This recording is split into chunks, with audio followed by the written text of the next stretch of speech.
Hey guys, what is up? Guys, welcome back again in our YouTube channel EDU Gyan. This is the Monu Marmot from EDU Gyan. So guys, कैसे हो आप सब लोग? I hope आप लोग अच्छे होंगे और सुरक्षित होंगे. गाइस, पिछले वीडियो में हमने स्नेक वाटर गन वाला गेम बनाया था यूजिंग सी लैंग्वेज, ठीक है. और इस वीडियो में हम लोग बात करने वाले हैं स्टोरेज क्लासेस की, ठीक है. और डिफरेंट डिफरेंट 4 टाइप्स की क्लासेस होती है वेरिएबल्स के अकॉर्डिंग. तो उनके अकॉर्डिंग हम देखेंगे और प्रोग्राम भी करके देखेंगे, ठीक है. और वीडियो को बिल्कुल भी स्किप मत कीजिएगा और वीडियो में लास्ट तक बने रहिएगा. तो चलिए वीडियो शुरू करते हैं.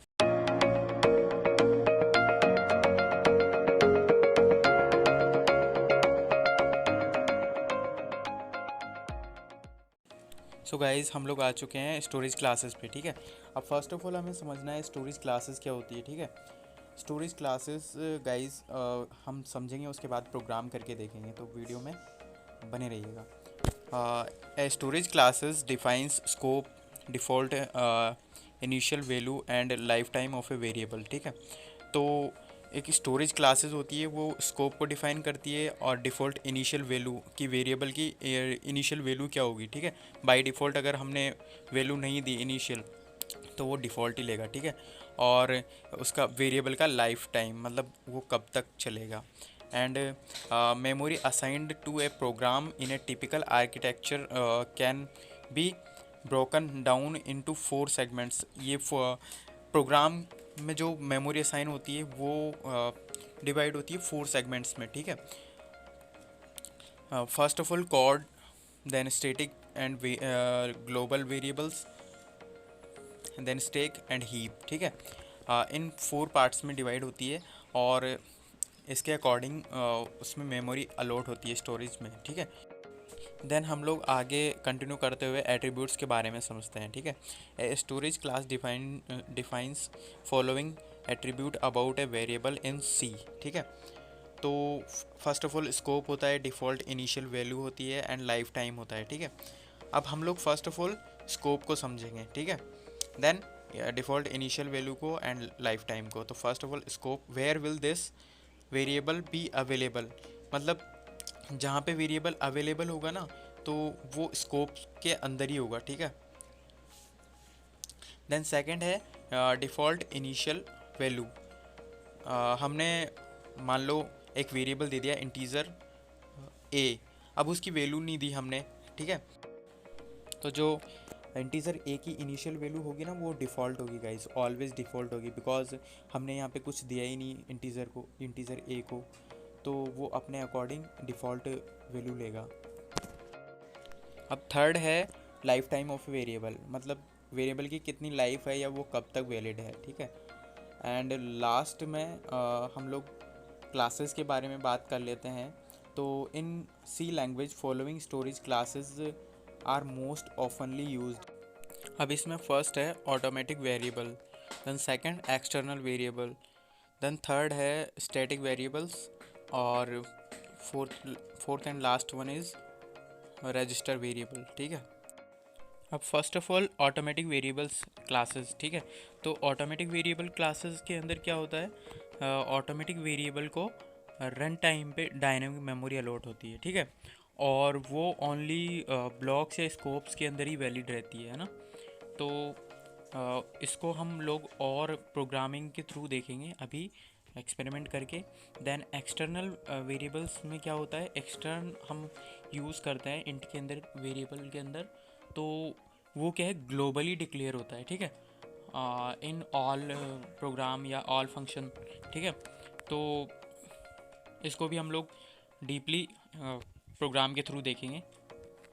देन स्टैटिक वेरिएबल में भी क्या होता है, मतलब जो वेरिएबल होता है वो वैसा का वैसा ही रहता है जैसा वो फर्स्ट में रहता है, ठीक है. जैसे किसी वेरिएबल की वैल्यू हमने स्टैटिक रख दी कि 0 रहेगी 1 रहेगी, तो वो बाद तक भी वैसा ही रहेगा, ठीक है. और उसको अपन कितना भी यूज़ कर सकते हैं, कहीं भी यूज़ कर सकते हैं. देन लास्ट वन है रजिस्टर वेरिएबल्स क्लासेस. तो रजिस्टर वेरिएबल क्लासेस में क्या होता है, सीपीयू रजिस्टर के अंदर है ना, रिक्वेस्ट एक्सेस की जाती है वेरिएबल्स की, है ना, और वेरिएबल्स को स्टोर करने की फैसिलिटी रजिस्टर वेरिएबल्स क्लासेस देती है, ठीक है। तो इन सब को अपन प्रोग्राम के थ्रू समझते हैं, ठीक है। तो चलते हैं अपने आईडी के अंदर। देव सी प्लस प्लस अपन यूज़ कर रहे हैं, तो उसके अंदर चलते हैं और इनको वन बाय वन समझते हैं, ठीक है। तो गाइज़ हम लोग आ चुके हैं अपने आईडी के अंदर, ठीक है, देव सी प्लस प्लस के अंदर। तो फर्स्ट ऑफ ऑल हमें ऑटोमेटिक वेरिएबल्स के बारे में समझना है। तो ऑटोमेटिक वेरिएबल को हम लोग प्रोग्राम के थ्रू समझेंगे, है ना। तो चलो स्टार्ट करते हैं। तो फर्स्ट ऑफ ऑल हम लोग इंट माई फन के नाम से एक फंक्शन क्रिएट कर लेते हैं, ठीक है। और फंक्शन के अंदर दे देते हैं इंटीजर ए एंड बी, ठीक है, integer A and integer B. Then हम लोग ऑटो इंटीजर में दे देते हैं सम नाम से हमने एक इंटीजर लिया, इंटीजर सम, ठीक है, सेमीकोलन। देन सम को हम लोग क्या कर देते हैं, A plus B, sum equal to A plus B, ठीक है। देन रिटर्न में सम दे देते हैं हम।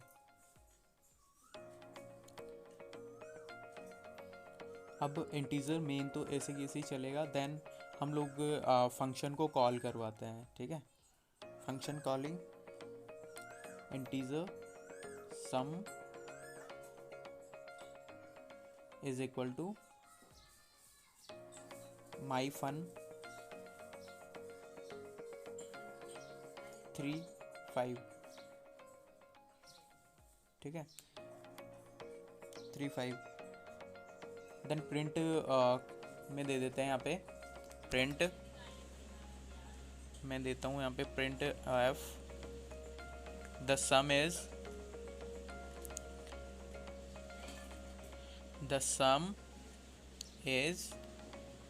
परसेंटाइल डी न्यू लाइन, मतलब स्लैश एन एंड सम मैंने दे दिया यहाँ पे, ठीक है। अब इसको सेव करके हम लोग इसको सेव करते हैं। देन हम लोग इसको रन करवाते हैं, ठीक है। अब देखते हैं इसका आउटपुट क्या आता है गाइस, और इसके अकॉर्डिंग हम ऑटोमेटिक वेरिएबल्स को समझते हैं। तो देखिए गाइस, इसका आउटपुट आया है द सम इज़ 8, ठीक है। अब इसको कैसे हम लोग एक्सप्लेन करते हैं, देखिए। तो हमने फर्स्ट ऑफ ऑल यहाँ पे ऑटो इंटीजर सम दिया, ठीक है, ऑटो इंटीजर सम। अब उसके अकॉर्डिंग जो है ये मेन फंक्शन से कॉलिंग करेगा फंक्शन को, ठीक है, ठीक है। तो इसने हमने कॉलिंग के थ्रू फंक्शन में क्या क्या इंटीजर की वैल्यू दी थी 3 और 5, ठीक है। तो ये ऑटोमेटिकली क्या करेगा, ऐड कर देगा, ठीक है। तो इस टाइप से जो है ऑटोमेटिक वेरिएबल्स वर्क करते हैं, है ना। और इनकी जो स्टोरेज है वो ब्लॉक्स में अपने आप स्टोर हो जाती है। अब हम सेकंड देखेंगे एक्सटर्न। एक्सटर्न क्या यूज़ आता है गाइस, ग्लोबली वेरिएबल डिक्लेयर करने के लिए, ठीक है। तो हम लोगों ने यहाँ पे एक्सटर्न लिख दिया। देन इंटीजर में सम। देन हम लोग इसमें जो है इंट मेन के अंदर हम लोग जस्ट ऊपर इसमें हम लोग दे देते हैं, यहाँ पे एक वेरिएबल डिक्लेयर करते हैं इंटीजर सम इक्वल टू 343, है ना, सेमीकोलन। अब हम लोग इसको रन करके देखते हैं, ठीक है। तो आउटपुट आया यहाँ पे द सम इज़ 8, है ना, द सम इज़ 8। अब इसके आउटपुट को हम लोग समझते हैं यहाँ पे, ठीक है। तो आउटपुट क्या आया था अपना, द सम इज़ 8, है ना, द सम इज़ 8। तो ये किस टाइप से आया गाइस, हमने जो इंटीजर में एक्सटर्न दिया था, एक्सटर्न क्या करता है, ग्लोबली डिक्लेयर करता है वेरिएबल को, है ना। तो हमने सम ग्लोबली डिक्लेयर कर दिया, तो ये मेन फंक्शन को कॉल करेगा। मेन फंक्शन के थ्रू, मेन फंक्शन में हमने क्या दिया था 3 और 5, तो ये इसको ऐड कर देगा, ठीक है। तो 3 और 5 8 हो के द सम इज़ 8 यहाँ पे जो है वो आउटपुट आ गया, अब हम लोग क्या करते हैं यहाँ पे कुछ और एक्सपेरिमेंट कर, जैसे हम लोग यहाँ पे एक्सटर्न रिमूव करके और इंटीजर में सम इक्वल टू 998 दे दिया। अब इसको रन करके देखते हैं, अब देखते हैं क्या आउटपुट आता है। ठीक है, एक्सटर्न को और विदाउट एक्सटर्न हम लोग इसको डिक्लेयर करके देखते हैं ना। अब गाइस यहाँ पे हम लोग इसको रन करके देखते हैं। ठीक है, तो आउटपुट क्या आएगा गाइस इसका 998, द सम इज़ 998 है। तो इस तरीके से जो है वो एक्सटर्न वेरिएबल वर्क करता है ना। किसी वेरिएबल को ग्लोबली डिक्लेयर करना हो तो हम लोग एक्सटर्न वेरिएबल यूज़ करते हैं। ठीक है, देन थर्ड वन है हमारा स्टैटिक वेरिएबल। ठीक है, अब स्टैटिक वेरिएबल क्या होता है? स्टैटिक वेरिएबल हम लोग यूज़ करते हैं तो जो इंटीज़र होता है वेरिएबल, इंटीज़र या जो भी है वो शुरू से एंड तक वैसा की वैसा ही रहता है जैसा हम डिक्लेयर करते हैं। ठीक है, अब इसको हम प्रोग्राम के थ्रू समझते हैं। ठीक है, तो हमने यहाँ पे स्टैटिक इंटीज़र माई वेयर के नाम से एक वेरिएबल बनाया। ठीक है, इंटीज़र डिक्लेयर किया, उसके बाद हम लोग यहाँ पे रिटर्न दे देते हैं माई वेयर, है ना। माई वेयर के नाम से हमने रिटर्न दे दिया यहाँ पे। देन हम लोग इसको रिमूव कर देते हैं। देन मेन फंक्शन के अंदर हम लोग क्या करते हैं, माई वेयर माई फन के नाम से फंक्शन है हमारा। अब हम लोग इसको रन करके देखते हैं। ठीक है, अब रन करने पे क्या आउटपुट आने वाला है वो स्टैटिक के ऊपर डिपेंड कर। तो इसका आउटपुट आया है हमारा फर्स्ट में the my var is zero, है ना। तो माई वेयर की इनिशियल वैल्यू हमने कुछ नहीं दी, तो स्टैटिक में ये फर्स्ट ऑफ ऑल ज़ीरो ही उठाएगा गाइस, है ना। तो अब हम इसको इसके अंदर और चेंजेस और एक्सपेरिमेंट करके देखते हैं, है ना। तो चेंजेस करते हैं हम लोग, इसको यहाँ से कॉपी किया, देन इसको पेस्ट करते हैं। ठीक है, और यहाँ पे हम लोग माई वेयर प्लस प्लस ऐड कर देते हैं, माई वेयर प्लस प्लस। ठीक है, इनिशियलाइजेशन के लिए। देन हम लोग यहाँ पे एक प्रिंट लिखते हैं, printf the variable is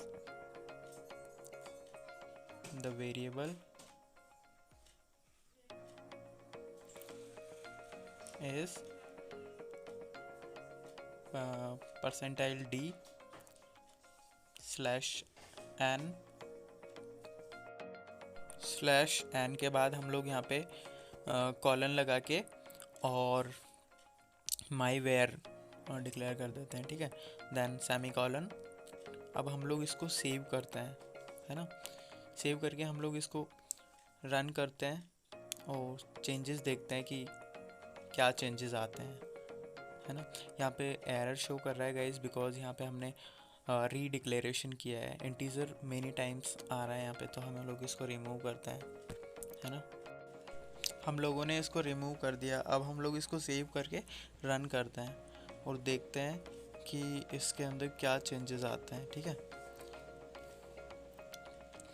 और किस टाइप से ये इनिशलाइज होता है ना। मतलब हमारी इनिशियल वैल्यू जो है 0 या 1 रहेगी, है ना।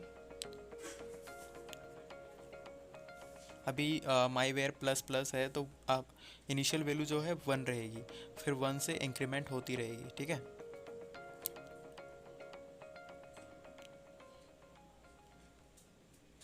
अब देखते हैं, ये देखिए गाइस। ठीक है, हमारी जो वैल्यूज़ हैं वो आई, माई वेरिएबल इज़ 1 2 3 एंड 4, है ना। तो इसने जो इनिशियल वैल्यू ली है माई वेयर की वो 1 ली है ना। देन मेन फंक्शन में गया, देन इंक्रीमेंट, देन प्रिंट, इस टाइप से रिपीटेशन चलता रहता है। ठीक है, देन हम लोग ओनली एंड लास्ट वन जो स्टोरेज क्लास है उसको समझते हैं और वो है रजिस्टर क्लास। ठीक है, तो रजिस्टर क्लास क्या होता है? CPU रजिस्टर के अंदर रिक्वेस्ट एक्सेस की जाती है। ठीक है, और ये वेरिएबल स्टोर करने की फैसिलिटी भी प्रोवाइड करवाता है ना। तो इसको हम लोग समझते हैं register int my var equal to my fun and हमने वैल्यूज़ दे दी यहाँ पे इंटीजर ए बी की। अब क्या करेंगे गाइस, यहाँ पे इसको रन करते हैं और देखते हैं कि क्या आउटपुट आता है। ये देखिए गाइस, यहाँ पे जो वेरिएबल्स जो हैं वो 1 to 7 वैसे के वैसे ही प्रिंट हो गए इंक्रीमेंट के थ्रू, और सीपीयू रजिस्टर में इनका जो रिक्वेस्ट है वो भी एक्सेस हो गया, और जो वेरिएबल्स हैं वो सीपीयू रजिस्टर में वैसे की वैसे ही स्टोर हो गए, है ना। तो इस टाइप से जो चारों क्लासेस हैं वो वर्क करती है, स्टोरेज क्लासेस वेरिएबल्स के थ्रू। और आज की वीडियो में बस इतना ही, और जुड़े रहिए हमारे चैनल के साथ और देखते रहिए ऐसी ही नॉलेजफुल और टेक्निकल वीडियोस। और हमारी एक ब्लॉग वेबसाइट है, उस पर विज़िट कीजिए, उसका लिंक आपको डिस्क्रिप्शन में मिल जाएगा। वहाँ से सारी वीडियोस एक्सेस कीजिए और एंजॉय कीजिए। चलो।